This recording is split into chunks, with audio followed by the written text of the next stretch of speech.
The morning I went to visit my grandfather, Twalijaya Mudimba, the air felt unusually still, as if Siansundu village itself was waiting for sowing. His homestead stood just as I remembered, quiet, dignified, and wrapped in the familiarity of time. As I walked through the narrow path lined with long green grass and deep pale brown sand that resembles that of Kalahari, I saw him. He was seated outside, facing the rising sun. Even though he was 104 years old, he sat upright on a wooden chair, a small mirror in one hand and a razor in the other. With slow but steady movements, he shaved his head, alone, without assistance. The sunlight rested gently on his shoulders, highlighting the deep lines on his skin, each one a story carved by time. For a moment, I stopped walking. There was something powerful about that image. Strength that refused to fade, independence that refused to surrender. Before I could call out, he lifted his head slightly, as if he had sensed my presence. "Darlington," he shouted my name. My heart skipped. He had not seen me in a long time. My last visit was on his 100th birthday, yet his voice carried certainty. Not confusion, not hesitation, just recognition. I walked closer, smiling. "Sakuru, Sakuru, you still know me?" He chuckled softly, wiping his head with a small white mutton cloth. A man does not forget his own blood. I sat beside him, and for a while, we said nothing. The silence between us was not empty, it was full, like a conversation without words. Eventually, he began to speak. "Now you can take over what I was doing. I was shaving my head and I am halfway through. Take over and finish what I was doing." I took a razor and slowly began shaving him. He went quiet but extremely excited as my visit was spontaneous and incognito. Though I was not masterful at shaving, he seemed to enjoy it.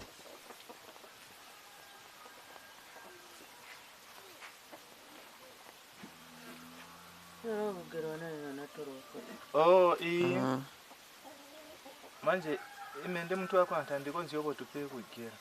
Mfeti kuperesia yechita ndikonzi. Ndikonzi. Ani antuna kaka. Kubanga kaka. Ulakonzi yobo kaberesa. Ikamuchita kaberesa bati. Yandika kuli kwa kanga. Ulakonzi yobo kaberesa.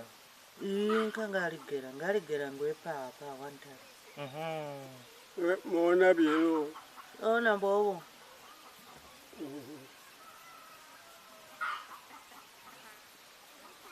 Nanda uchera terera.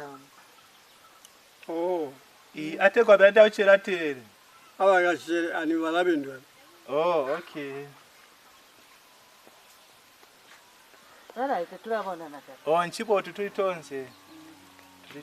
He told me about his days, how he still woke up before sunrise, how he preferred doing things on his own, how the body had grown slower but the mind still wandered freely through memories of the past. Then his tone changed slightly. "There are things that are not easy now," he admitted. I listened carefully. "The doctors," he continued, "they say I must not eat sugar anymore." I nodded, knowing what that meant. "They gave me something else. Canderel sticks," he said, pronouncing the unfamiliar name slowly, as though testing it on his tongue. "But they say it is not found here, only in South Africa."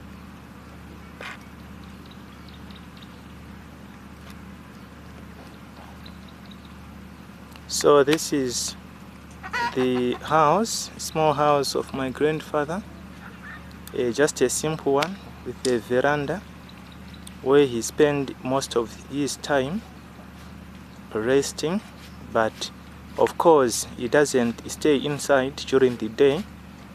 He will be outside, especially at his veranda. Now he's coming out of his house. He looked out toward the cattle kraal, the same kraal that carry memories because it was green inside, a vivid sign that there was a lot of manure inside, making different types of grass and shrubs to grow because the cattle that used to live inside were no longer there. So these are his grandchildren.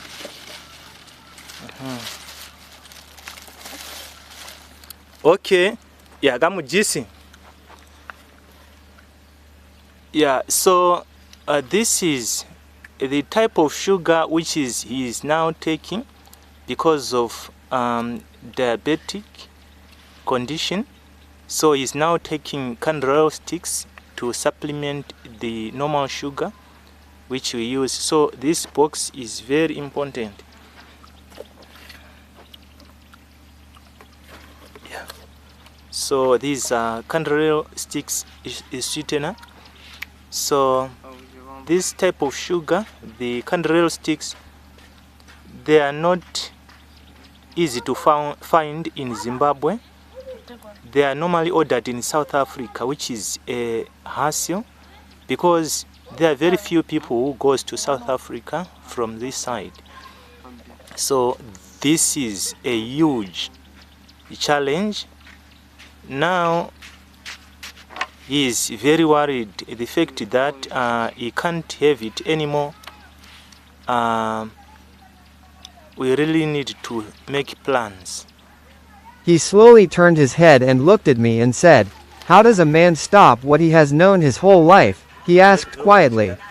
"Tea without sugar, it is like a story without sweetness." I didn't know how to respond immediately. Here was a man who had lived through generations, even long enough to see the grandchildren of his grandchildren, who had seen the world change in ways I could barely imagine, yet now, his struggle was something so simple, so human, adjusting to a life without sugar. "I will find it for you," I finally said. "The canderel sticks. I will bring them." He turned to me, studying my face as if weighing my words. Today I'm very privileged. I came to my village, that is in Siansundu, to see my elderly man, my icon, the man who raised me up, the man who made me to become who I am today. He is the one who took care of me, as I had mentioned it in earlier videos. So I'm very happy to find him. He's very well. Next month, about 3 weeks from now, he will be turning 104 years. That is very incredible. Lord has kept him well. So still at 103, he can do some of the easy tasks. Like when I came, he had been shaving his head without anyone helping. So that is very wonderful. One other thing which I'm very happy of is the fact that he managed to see the grandchildren of his grandchildren. So some of his grandchildren are now having grandchildren, which is very incredible. So thank you so much, guys. Okay, just a few challenges which he is facing. The few challenges which my grandfather is facing is that now he can't take sugar anymore. When he grew up, he used to take a lot of sugar, almost taking tea on daily basis. But now that sugar didn't do well with him because oh, okay. So he is saying his sight is okay, but he needs to see the doctors so that he can have medicine to lubricate his eyes, but otherwise he can see. Okay, okay. So some of his challenges that he needs specs,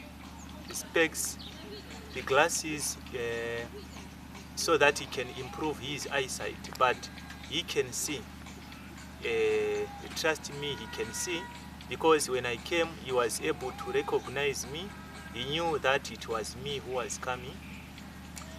It is only that his hearing is now hard. He's now hard of hearing because of old age, which is very common, but his eyesight is good. But he's insisting that he needs some eyeglasses so that he can improve it even much more better. I was very surprised to see that he still have that passion of doing farming, because next to his house there is a crow, then there is also a small garden where he grew vegetables, but he was not doing it by himself. Of course, he asked some people to help him to do so. So I will also show you his farm. So this is his house where he's residing. My grandfather, when he was still strong, I still remember in the year 2008, he had 144 heads of cattle, of which most of them had been lost due to those cattle diseases, especially the heart water. Yeah, the heart water disease. It claimed most of the cattle. So now, ilindo kuchiri ng'ombe nanzo chirazyo. Mane ziyakamana ng'ombe. Oh, okay, okay. Zionse ziyakamana kufuka kana kuti wakazipa abana? Ne ziyakakubabya. Okay. So his cattle died because of drought and the diseases. So at least Then he smiled. Good, he said. If you may find it soon, that will be better.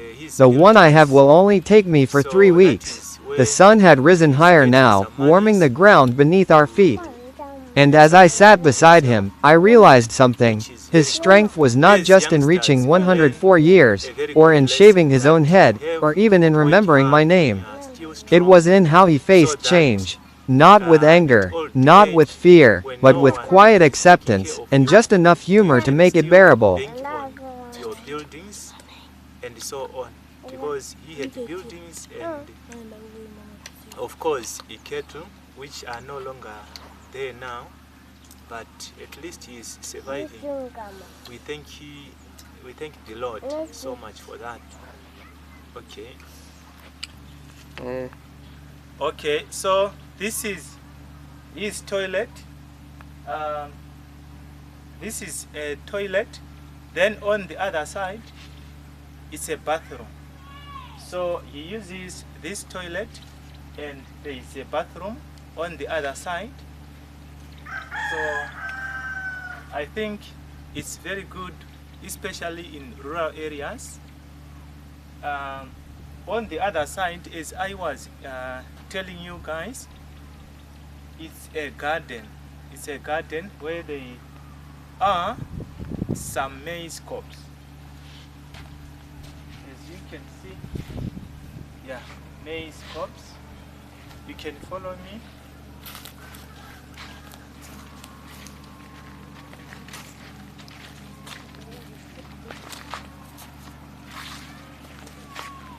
Yeah, watermelon as well.